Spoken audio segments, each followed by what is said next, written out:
Nirinig na naman sa pwesto ang bagong talagang officer in charge ng Davao City Police, si Police Colonel Lito Patay ngayong araw. Ngayong araw din ang nag-assume sa kanyang pwesto bilang OIC ng Davao City Police Office si Colonel Patay at nagkaroon kaagad siya ng command conference sa mga opisyal ng DCPO.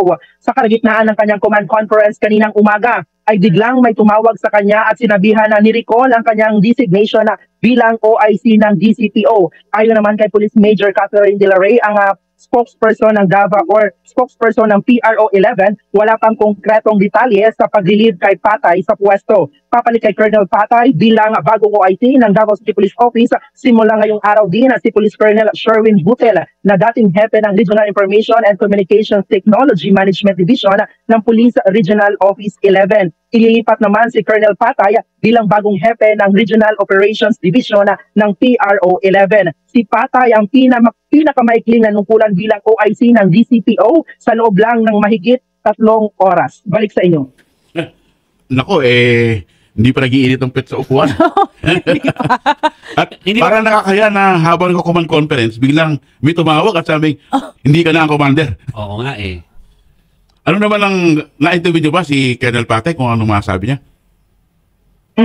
Kanina ay hindi na nagpa-unlock ng interview si Police Colonel Lito Patay ng pagkatapos ng kanilang command conference doon nga sa Davao City Police Office at siya rin ay nabigla kasi sabi ni Police Lieutenant Colonel Jed Clamor, ang Deputy Regional Director for Administration ng Davao City Police na kasama rin kanina sa command conference na isinagawa ni Colonel Patay ay magtatapos na sana ang kanilang command conference nang may biglang tumawag kay Colonel Patay at umalis siya doon lumabas bigla doon sa command conference at pagbalik niya ay sinabihan niya ang kanyang mga hanay na i-relieve na siya sa Davao City Police Office. Okay. Hindi niyo ba alam sino tumawag kay Colonel Patay? O baka galing sa regional commander?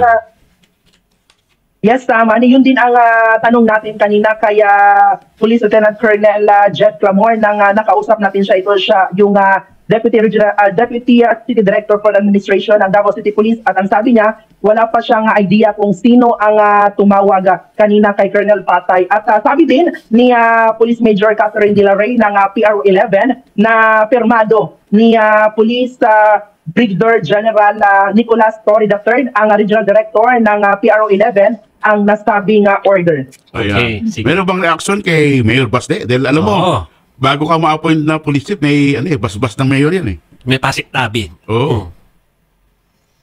Noong Lunes na kung maalala natin, ay nagbalasahan sa Davao City Police Office at nirelieve itong 19 na police stations sa Chief of Police ng Davao City Police at yun kahapon ay naglabas ng official statement itong si Davao City Mayor Sebastian Duterte hinggil sa nangyaring balasahan sa Davao City Police Office at kinundin na niya ito ang nangyaring balasahan sa kanyang official statement na ipinost sa kanyang Facebook page. Sinabi ni Duterte na minaliit umano ng bagong Regional Director ng PRO 11 ang kakayahan ng mga hanay ng DCPO sa ginawa nitong hakbang. Maganda din daw ang performance ng hanay ng DCPO kaya hindi katanggap-tanggap ang nasabing order or yung nangyaring balasahan. Okay. Panghuling tanong, Bril, no? Ito bang si Colonel Butel taga Davao din o galing sa ibang lugar? Ito nga si Colonel Butel ay wala pa to yung idea kung saan siya ito galing or saan yung pinagmula niya. Pero before siya itinalaga ngayon bilang OIC ng Davao City Police Office, ay galing siya ng Police Regional Office 11.